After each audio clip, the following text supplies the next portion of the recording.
Primero pienso que hay que aclarar que la dimensión ambiental o territorial de los derechos humanos no está explícita, porque los derechos humanos se plantean de forma genérica y no específica.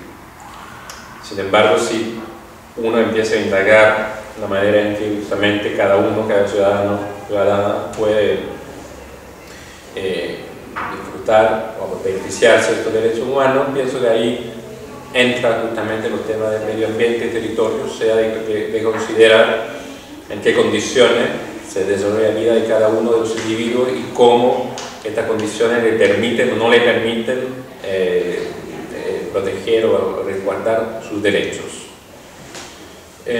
Me parece que un tema aquí que se ha planteado en la investigación sobre estos temas tiene que ver mucho con lo que llamamos justicia e injusticia ambiental, o sea, la manera en que algunos grupos poblacionales se encuentran desfavorecidos por sus condiciones ambientales.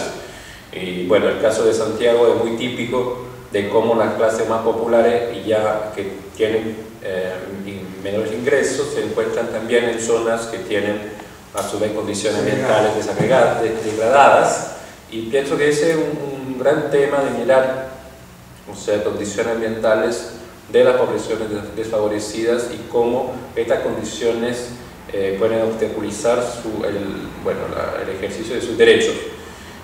Pensemos, por ejemplo, cómo vamos a acceder a educación si tenemos problemas de salud de los niños.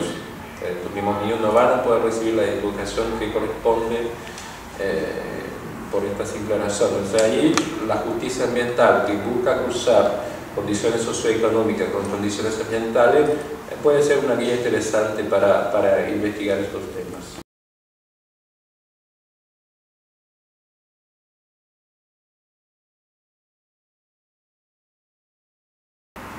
Me parece que en este respecto los estados tienen una obligación también de protección de sus poblaciones, de amparar a sus poblaciones, lo que no se da en este minuto en América Latina, donde justamente los mecanismos del llamado desarrollo económico derivan en situaciones de desprotección y vulnerabilidad de las mismas poblaciones, a menudo por desconocimiento del funcionamiento del medio ambiente natural, por desconocimiento de la manera en que este medio ambiente está evolucionando a raíz del proceso de cambio climático, que se también traduce por ejemplo, en situaciones catastróficas, por ejemplo de lluvia, deslizamiento de terreno,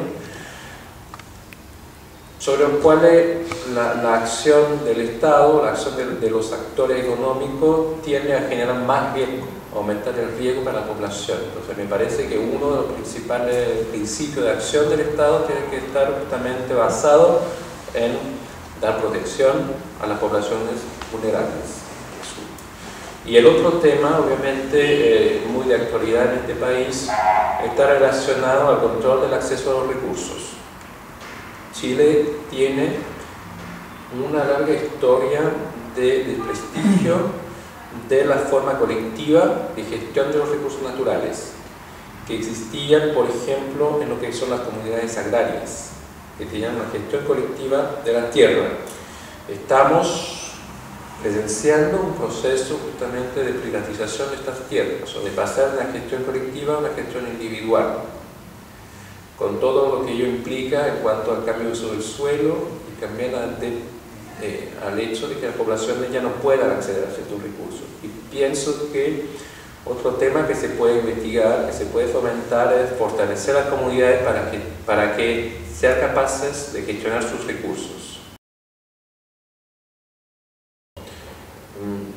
Quiero aclarar que yo no estoy aquí para decir lo que el Estado chileno tiene que hacer. Es una decisión que tiene que tomarse por los mecanismos democráticos que corresponden, pero por supuesto uno puede ahí lanzar algunas ideas. Y cuando yo te hablaba, por ejemplo, de las situaciones de riesgo, hay que ver que esta situación de riesgo lo que tiene dos aspectos. un aspecto que la exposición de las poblaciones a estas situaciones, por ejemplo, deslizamiento que te lleva a la casa, por lo tanto la persona pierde todo lo que tiene. Y el segundo aspecto, que es un aspecto de cómo se recupera. Y hemos hecho hace algunos años un seminario en la Universidad Católica de Valparaíso sobre esos temas que se llaman de resiliencia, o sea, la capacidad de una comunidad, de un individuo, de una familia de recuperarse después de un evento traumático, como puede ser un sismo, como puede ser un hecho similar. Y un tema aquí importante que la población más vulnerable y más pobre no tiene los recursos para recuperarse. La población de clase media, por ejemplo, tiene plata en el banco, que no la va a perder en un evento dramático. La población que no tiene cuenta bancaria o que tiene muy poco ahorro no tiene este respaldo, entonces para ellos no tienen el sistema de seguro. Entonces pienso que uno de los temas interesantes para proteger los derechos en Chile es pensar cómo las poblaciones pueden recuperarse después de algún evento traumático, catastrófico, o sea, cómo generamos seguridad humana en distintas dimensiones. Seguridad humana frente a estos procesos de resiliencia y también seguridad humana para no colocar poblaciones en situación de vulnerabilidad extrema frente a ciertas variables. Me explico. Chile tiene un cabal conocimiento de las zonas inundables. Hay organismos públicos como el CHOA que tienen mapas muy claritos de lo que son las zonas potencialmente afectadas por tsunami. Y hay registro histórico de eso, porque Chile tuvo a lo largo de las décadas varios eventos de este tipo. Sin embargo, los planes reguladores siguen permitiendo construir en estos espacios. Entonces, ¿qué? El Estado está obligando la población a vivir en estos espacios que son espacios afectados por riesgo natural. Pienso que ahí hay un margen significativo de mejora en cuanto a una mejor planificación territorial para evitar este tipo de situaciones.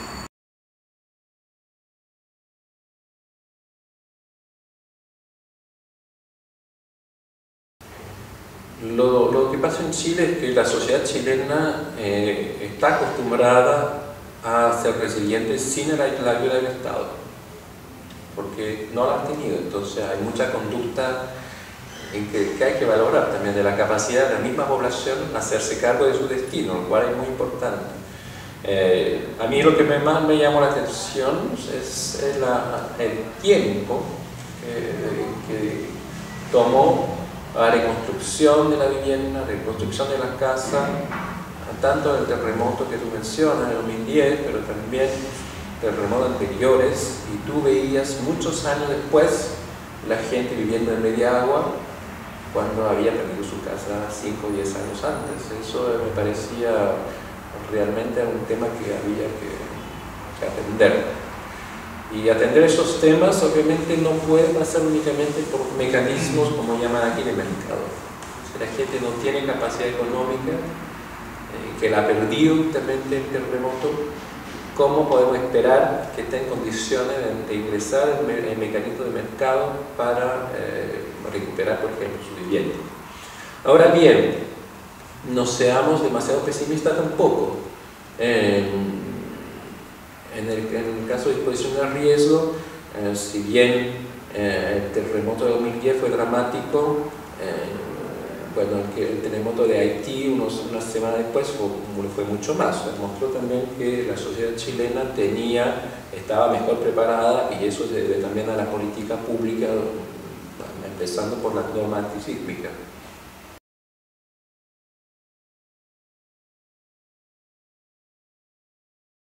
La globalización es ambigua, siempre. Tiene fuerzas contradictorias.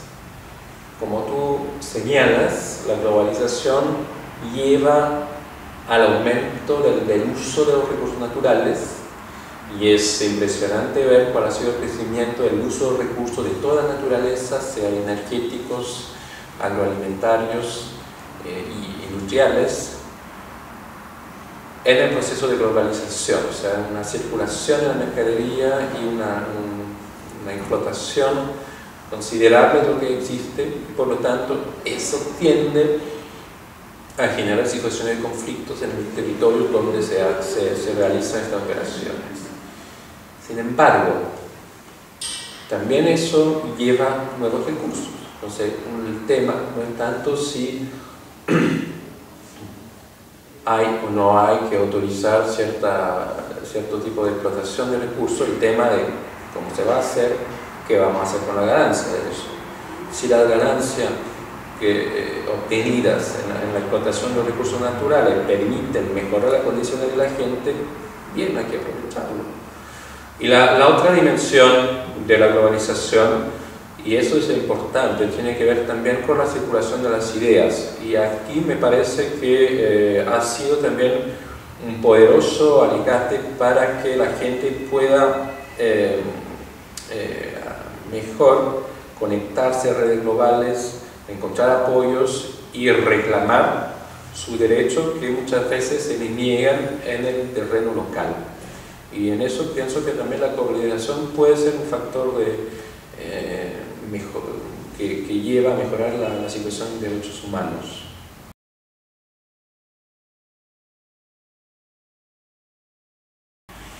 Pienso que hay que tomar los derechos humanos en serio, y entiendo que es lo que tratan de hacer aquí.